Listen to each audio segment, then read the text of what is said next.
Piggery tour tayo. Papakita ko sa inyo kung paano ko inayos. Aba, marunong na kayong gumala. Pasok sa loob.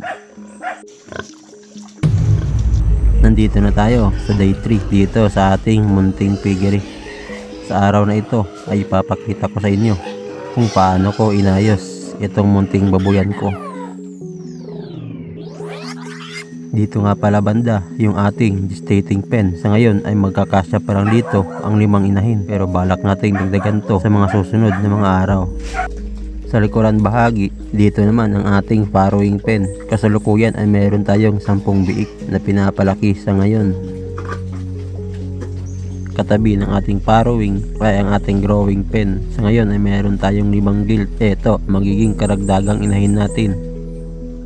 Medyo maliit lang itong area namin, pero kaya naman magkasya lahat. Doon sa bandang unahan, sa mayero, pwede pa ako maglagay doon ng 5 gestating pen. At eto ang day 3 dito sa ating munting piggery. Mag-follow ka na kung gusto mo pang mapanood ang day 4 maging ang mga susunod pa na mga araw dito sa ating small piggery journey.